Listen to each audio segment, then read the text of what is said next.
Subscribe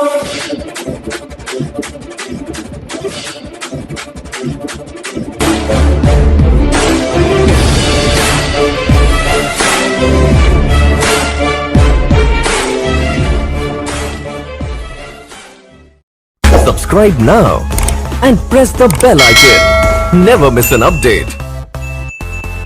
नमस्कार, प्यारे Hindustan news channel में आपका हार्दिक स्वागत है। रोहतक से बड़ी खबर आ रही है। किसानों के समर्थन में उतरी खाप पंचायत। खाप पंचायतों ने किया किसान आंदोलन को समर्थन देने का ऐलान। 30 से अधिक खाप प्रधानों का किसानों के समर्थन में रोहतक के जाट दिल्ली कूच का ऐलान। खाप पंचायतों की बैठक। आइए सुनते हैं क्या किया खाप के प्रतिनिधियों ने ऐलान। रोहतक से एक किसान की 30 से ज़्यादा खापें आई हैं। अनुमान के तौर पर हमने 30 से खापों का यह अनुमान लगा है। 30 से ज़्यादा खापें आज यहाँ पर उपस्थित हैं और सभी ने इस मीटिंग का जो उद्देश्य था उसका स्वागत किया है और सभी खाप इस मीटिंग के बुलाने के उद्देश्य के साथ हैं। सब ने जो है ये तय किया है कि अपने अपने खाप के स्तर पर इसकी तैयारियां करेंगे, इस किसान आंदोलन को जो है इसमें शामिल होंगे। हरियाणा की है, हरियाणा की खापें, दिल्ली की भी खापें हैं, दिल्ली की खापें। तो क्या फैसला किस तरह से? हमारा आज का फैसला है कि हम किसानों के आंदोलन का समर्थन करते हैं, सरकार से अनुरोध करते हैं कि वो किसानों की जायज़ मांगे जो किसानों की मांगों को माने और जल्दी से जल्दी इस समस्या का समाधान करें। तो कौन कौन सी खापे मीटिंग में शामिल है?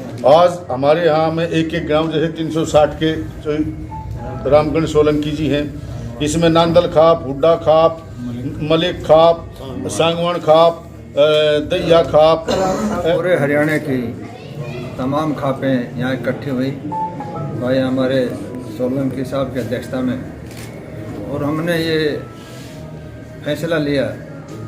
मैं तो भाइयों को बताना चाहता हूँ, पहले खाप का प्रधान, पहले हमारा भाईचारा, उसके बाद राजनीति। और सब ने निर्णय लिया कि जो किसान भाई जो आंदोलन कर रहे हैं पिछले कई दिनों से लगे हुए, तो तमाम खापों ने फैसला लिया कि हम कल अपने खापों को इकट्ठा करके और दिल्ली की तरफ सब कुछ करें, किसान भाइयों के साथ हैं, तन से, मन से, धन से, जितना भी हमारे सहयोग, किसी भी प्रकार की वो मदद चाहेंगे। और सरकार की तरफ से, सरकार को भी हम तमाम खापों की तरफ से ये कहेंगे, अपनी तरफ से दबाव लगा सकते हैं, या बड़ी जायज़ बात है कि हमारे किसानों को हक मिलना चाहिए और इसके ऊपर पुनर्विचार करना चाहिए। ज़रूर इतना संघर्ष जब किसान कर रहे हैं तो मेरी सरकार से भी ये गुजारिश है कि इस कानून के बारे में जो सारे चारों तरफ लोग विरोध कर रहे हैं तो इस पर पुनर्विचार करके जहाँ किसान की भलाई में, क्योंकि किसान जब से सृष्टि रची, जब से लेकर आज तक, द्वापर, त्रेता, सतयुग, कलयुग, आज तक किसान का जो उद्धार होना चाहिए था वो किसी सरकार, किसी नेता ने नहीं किया। चाहे वो किसी की सरकार रहे, किसी की भी सरकार रहे, चाहे मुगल बादशाह लें, अंग्रेज लें, कोई भी लें, किसान का शोषण होता रहा। अब टाइम आ गया, यही वक्त, यही बेला सा, तो यही समय जागने, यही समय आ गया किसान की भलाई के अंदर अच्छे नियम कानून के साथ किसान की खुशहाली कैसे हो, क्योंकि कृषि प्रधान प्रदेश हरियाणा, पूरा देश, तो इस कृषि प्रधान देश की सारी समस्याओं का समाधान करते हुए 21वीं सदी में दुनिया में इसको भी मौका, आगे मिलने का मौका मिलना चाहिए। क्योंकि डॉक्टर का लड़का डॉक्टर बनना चाहता है, इंजीनियर का लड़का इंजीनियर बनना चाहता है, उद्योगपति का लड़का उद्योगपति बनना चाहता है, अधिकारी लड़का अधिकारी बनना चाहता है, किसान का लड़का किसान नहीं बनना चाहता। क्यों नहीं बनना चाहता है? घाटे का सौदा है। किस हिसाब से इस घाटे को सौदे को प्रॉफिट में बदला जाए और उस किसान की भलाई के लिए, उस बच्चों आने वाली कौम को बचाने के लिए इनकी काफ़ी सुधार की गुंजाइश है। माननीय मोदी जी ने अगर इसमें वास्तविकता भलाई है तो किसान की भलाई के अंदर कदम उठाना चाहिए और तुरंत प्रभाव से इसको जो 3 विधेयक लाए हैं इसमें पुनर्विचार करके इसके अंदर सुधार किया जाए। तो किसानों ने तो अमित शाह उनका प्रस्ताव ठुकरा दिया है। अमित शाह की तरफ से प्रस्ताव आया था और आज बैठक में उसने प्रस्ताव को ठुकरा दिया। ऐसा है, ये लोकतंत्र है, लोकतंत्र के अंदर अपनी बात रखना सबको अधिकार है। वो किस प्लेटफॉर्म पर कहाँ पर बात करना चाहिए, वो उनकी अपनी खुद की आज़ादी है, उसको कोई बाउंडेशन नहीं किया जाता। आप किससे बात करेंगे, उन्होंने अपना फैसला लिया है। अगर वो किसी भी प्रकार की बैठ की समस्या समाधान होता है, बात करते हैं, तो हमारा तो यही है कि भाई किसी प्लेटफॉर्म पर बैठ के, क्योंकि चाहे कोई भी हो मंच पर तो बैठना ही पड़ेगा, कि समस्या समाधान तो मंच पर ही होगा। इसलिए वो उचित किसान भाई किसी समझते हैं वहाँ पर बैठ के करें समस्या समाधान। मेरी ये पूरी कोशिश है एक खाप प्रधान होने के नाते।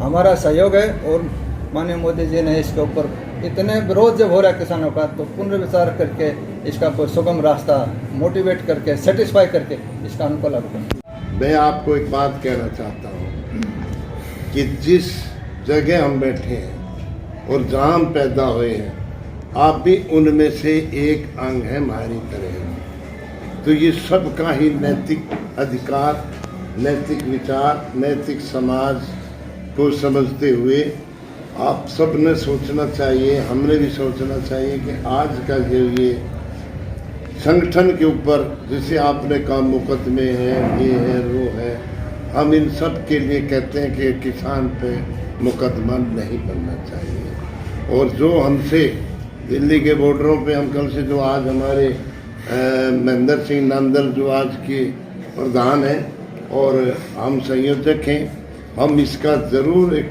बात का विचार करेंगे कि जहाँ भी बॉर्डरों पर लोग परेशान हैं उनके पास जा जाके और उनसे देखेंगे कई जगह होगी तो उनको जगह भी बैठने देंगे। लेकिन हम उनको एक बात कहेंगे, और आज भी हमने पंचायत में एक बात कही है कि हम जितना भी शांति बनाए रखेंगे उस शांति से हमारा सबसे बड़ा मंत्र शांति का है।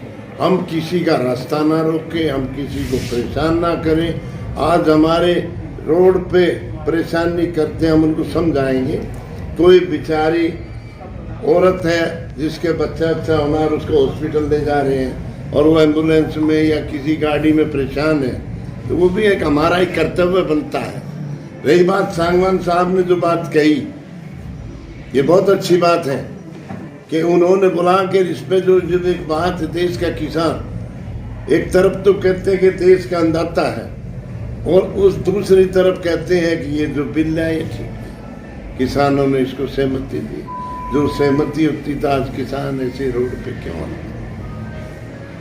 अच्छा, जिस प्रकार किसानों को परमिशन दी गई पहले प्रदर्शन की, उसके बाद कटीले तारे लगा के पत्थरों पे लगाया गया जैसे बॉर्डर पर लगाते हैं, और उन सड़कों को पाट दिया गया उससे करें।